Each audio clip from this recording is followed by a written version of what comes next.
आप देख रहे हैं डार्क फाइल्स। तो चलिए बढ़ते हैं आज की इस कहानी की ओर। वो अमावस की काली स्याह रात थी। गैरांग फैक्ट्री से काम करके घर लौट रहा था। उसके गांव हल्दिया से 4 किलोमीटर दूर एक औद्योगिक क्षेत्र था। यहाँ की एक फैक्ट्री में वो चौकीदारी का काम करता था।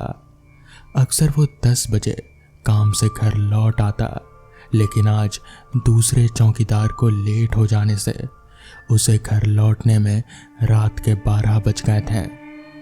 वो सुनसान सड़क के बीचों बीच धीमी आवाज में गुनगुनाते हुए तेज कदमों से चल रहा था। अचानक से वो चलते चलते रुक गया। उसे खुद समझ में नहीं आ रहा था कि वो ऐसे अचानक से क्यों रुक गया। उसने ध्यान दिया कि वो गांव के शमशान घाट के बिल्कुल सामने खड़ा था। रोज उसका यहीं से गुजरना होता था और ये पहली बार नहीं था जब उसे घर लौटने में इतनी रात हो गई हो। उसके बाद की ड्यूटी करने वाला चौकीदार बहुत ही निकम्मे किस्म का था। बहुत बार ड्यूटी देर से आता था। कई बार गैरांग इसी रास्ते से रात के 12 बजे के बाद भी घर लौटा था, लेकिन इससे पहले कभी भी उसे ये शमशान इतना डरावना नहीं लगा जितना आज लग रहा था। उसकी नजरें शमशान के दरवाजे पर टिकी हुई थी और उसे ऐसा लग रहा था जैसे ये रात का अंधेरा उसे अपनी चपेट में लेने को आमादा था। उसका पूरा शरीर पसीने से भीग चुका था। उसने सब बातों को नजरअंदाज किया और एक बार फिर से आगे बढ़ने लगा, लेकिन तभी उसने देखा कि उसके सामने अंधेरे में कोई खड़ा था। कौन कौन कौन है? गैरांग ने डरते डरते अपने कदम बढ़ाए। उसके सामने एक लड़की खड़ी थी जिसे वो अच्छे से जानता था। शिल्पा बेटी, तुम इतनी रात का यहाँ क्या कर रही हो? वो लड़की गैरांग के गांव के सरपंच किशोर सिंह की बेटी थी, जिसकी 2 दिन बाद शादी होने वाली थी। गैरांग को ये बात खटक रही थी कि वो इतनी रात गए अकेले गांव से बाहर क्या कर रहे थे। किसी से मिलने आई थी? जब शिल्पा ने कुछ देर जवाब नहीं दिया तो गैरांग ने अपने मन में उपजे शक के हिसाब से सवाल पूछा, लेकिन इस बार भी उसे कोई जवाब नहीं मिला। शिल्पा गुमसुम सी उसके सामने खड़ी थी। गैरांग को अपना शक सही लग रहा था, लेकिन अभी वो शिल्पा से सवाल जवाब कर उसे डराना नहीं चाहता था। उसने तय किया कि वो इस बारे में सीधे सरपंच से बात करेगा। चलो मैं तुम्हें घर छोड़ देता हूँ। गैरांग के कहने पर शिल्पा उसके साथ चल पड़ी। वो उसके पीछे पीछे चल रहे थे। थोड़ी देर बाद दोनों सरपंच साहब के घर के सामने पहुंच गए। गैरांग ये देखकर हैरान था कि सरपंच जी का घर भी पूरी तरह से अंधेरे में डूबा हुआ था। अंदर से उसे किसी के रोने की आवाज आ रहे थे, जिसने उसे और भी असमंजस में डाल दिया। इस बारे में पता करने के लिए वो शिल्पा से सवाल करने के लिए पीछे मुड़ा। शिल्पा बेटी ये, लेकिन शिल्पा वहां पर थी ही नहीं। गैरांग इधर उधर देखने लगा, पर उसे शिल्पा दिखी ही नहीं। लगता है जैसे घर से निकली थी वैसे ही घर में भी चली गई। ये आजकल के बच्चे, इससे पहले कि ये लड़की अपनी शादी से पहले कोई कांड कर बैठे, इसके माँ बाप को बताना होगा। कोई बात नहीं, कल बता दूंगा। आज बहुत रात हो गई, अब मैं घर चलता हूँ। इतना कहकर गैरांग अपने घर की ओर चल पड़ा। वहीं दूसरी ओर हल्दिया गांव के ही एक घर में दरवाज़ा खटखटाने की हल्की सी आवाज़ से एक महिला की नींद टूट गई। वो जल्दी से उठकर खड़ी होकर बाहर आई तो देखा कि कोई कंबल में लिपटा हुआ अंदर चला रहा था। उसने पास लगे बटन को दबाकर बल्ब जला दिया, जिससे उजाला पूरे आंगन में फैल गया। अचानक से हुई रोशनी से वो कंबल में लिपटा आदमी चौंक उठा और डर से इधर उधर देखने लगा। गगन, इतनी रात के कहाँ से आ रहे हो? भाभी, वो क्या हुआ गगन? तुम इतने घबराए हुए क्यों हो? अपनी भाभी की बात सुनकर गगन के माथे पर छलक आए पसीने को साफ किया और खुद को सामान्य करने की कोशिश करते हुए जवाब दिया, कुछ नहीं भाभी, सोहन लाल के घर गया था, मेरी तबीयत कुछ ठीक नहीं है। इतना कहकर वो जल्दी से अपने कमरे में चला गया। उसकी भाभी देवकी गगन के व्यवहार से उलझन में पड़ गई। उसने बल्ब बंद किया ही था कि उसे ऐसा महसूस हुआ जैसे दरवाजे पर कोई खड़ा हो। उसने पलट कर देखा तो घर का मेन दरवाज़ा खुला हुआ था, जबकि उसे यकीन था कि जब वो गगन से बात कर रहे थे तब तो दरवाज़ा बंद था।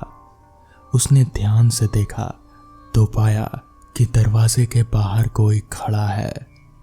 उस स्याह अंधेरे में भी किसी की आकृति वो देख पा रहे थे।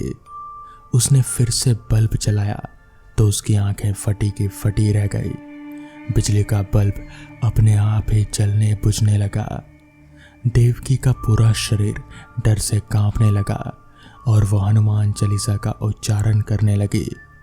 कुछ ही पल बाद घर का मेन दरवाज़ा जोर की आवाज़ के साथ बंद हो गया। लाइट बल्ब भी जोर के धमाके के साथ फूट गए और एक बार फिर से पूरा घर अंधेरे के चपेट में चला गया। मगर इतनी आवाज़ों के बाद भी घर का कोई सदस्य नींद से नहीं जागा। देवकी को ये बात खटक रहे थे। वहीं दूसरी ओर गैरांग ने घर पहुंचकर नहा धोकर खाना खाया। उसने एक बात पर ध्यान दिया कि वो जब से आया था तब से उसकी पत्नी कुछ उदास उदास सी थी। सोने जाते समय उसने इस बारे में अपनी पत्नी से पूछा, क्या बात है तीजा, तुम्हारा चेहरा आज उतरा हुआ क्यों है? जी वो मैं आपको बताने ही वाली थी, आज मैं तो क्या पूरा गांव ही शोक में डूबा हुआ है। पहेलियां मत बुझा, साफ साफ बता क्या हुआ है। जो बात गैरांग की पत्नी ने बताई उसे सुनकर उसके बाद तो जैसे उसके पैरों तले की जमीन ही निकल गई। उसका पूरा खून ठंडा पड़ गया। उसे समझ नहीं आ रहा था कि अगर सरपंच की बेटी ने आज दोपहर ही फांसी लगाकर आत्महत्या कर ली तो फिर वो कौन थे जो शमशान घाट के पास मिले थे और जिसे वो सरपंच के घर तक छोड़ आया था। तो दोस्तों, ये थी आज की पहली कहानी। तो चलिए बढ़ते हैं आज की दूसरी कहानी की ओर। आज करीब 12 सालों के बाद सोहन अपने गांव जा रहा था। रास्ते भर वो बस यही सोचता रहा कि गांव कितना बदल चुका होगा इतने सालों में। इतने सालों में कितने लोग बदल चुके होंगे, सबके चेहरे बदल गए होंगे। पता नहीं वो सोहन को पहचान भी पाएंगे या नहीं। सोहन शहर में रहने वाला एक ऑफिस का लड़का था।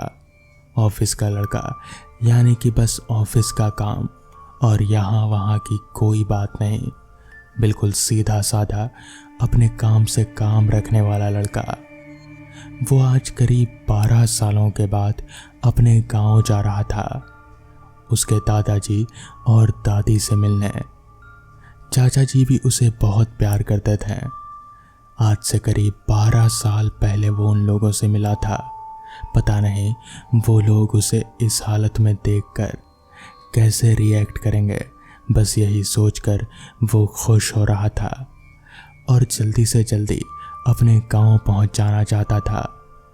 ट्रेन रेंगती हुई धीमी रफ्तार में पटरियों पर आगे बढ़े जा रहे थे। शायद कोई स्टेशन आने वाला था, मगर सोहन का स्टेशन तो अभी दूर था। ये सोचकर वो निश्चिंत होकर सीट पर सिर टिकाकर बैठ गया और आराम से खिड़की से आ रही ठंडी हवाओं का मज़ा लेने लगा।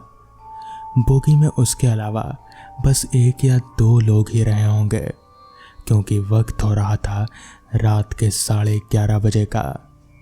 हालांकि वो रात गए अपने गांव नहीं जाना चाहता था, मगर उसके पास कोई चारा भी नहीं था, क्योंकि बस इसी ट्रेन की सीटें खाली थी, बाकी सभी ट्रेनों की सीटें भरी हुई थी। तो यहीं उसे रिजर्वेशन मिल गया, और क्योंकि सफ़र दूर था तो रिजर्वेशन ज़रूरी ही था, इसलिए उसने यही ट्रेन चुना। वो जब तक अपने गांव पहुंचेगा तब तक शायद रात के 1-1:30 बज चुके होंगे। और ठीक वैसा ही हुआ। सोहन के सोचे हिसाब से वो रात के करीब 1:15 बजे अपने गांव के स्टेशन पर उतरा। रात काफ़ी हो चुकी थी। उस स्टेशन पर सोहन के अलावा और कोई नहीं उतरा था। उसने नज़र घुमाकर चारों तरफ देखा। उसके अलावा कोई इंसान तो दूर, एक कुत्ता तलक भी नज़र नहीं आ रहा था। स्टेशन पर रोशनी भी बहुत कम थी। ट्रेन करीब 1 मिनट ही वहीं पर रुकी होगी और फिर वो भी रेंगती हुई आगे बढ़ गई। अब उस पूरे स्टेशन पर सोहन के अलावा और कोई नहीं था। सोहन बस अकेला वहीं पर खड़ा खड़ा नज़ारों को देखे जा रहा था। तभी सोहन ने अपने मन ही मन में कहा, यार 12 सालों में तो कुछ भी नहीं बदला। ये स्टेशन आज भी रात में उतना ही खाली रहता है जितना 12 साल पहले हुआ करता था। पता नहीं गांव बदला होगा या नहीं। ये सोचकर सोहन वहीं पास ही में एक बेंच पर बैठ गया और थोड़ी देर सांस लेने लगा। उसने नज़र घुमाकर ठीक से देखा तो उसे कुछ भी नहीं दिखा। न कोई इंसान, न कोई चाय की दुकान, यहाँ तलक कि पानी का भी वहाँ पर कोई माध्यम नहीं था। उसे प्यास भी बहुत लग रहे थे। उसने सोचा कि इस स्टेशन से पहले बाहर निकले तो हो सकता है शायद कुछ मिल जाए, क्योंकि यहाँ तो कुछ मिलने वाला नहीं। जिसके बाद वो अपना बैग लेकर धीरे धीरे स्टेशन से बाहर निकलने लगा। वो स्टेशन से बाहर निकला तो उसका शक बिल्कुल सही निकला। स्टेशन के बाहर भी बिल्कुल वैसा ही सन्नाटा पसरा हुआ था जैसा कि अंदर। उसने मन ही मन सोचा, अब तो यहाँ कोई सवारी मिलने से रही। बस 2 किलोमीटर ही तो जाना है, क्यों ना पैदल ही निकल पड़ूं। वैसे भी मैं इस सुनसान स्टेशन में तो रात नहीं बिताना चाहता, तो पैदल ही निकल पड़ता हूँ।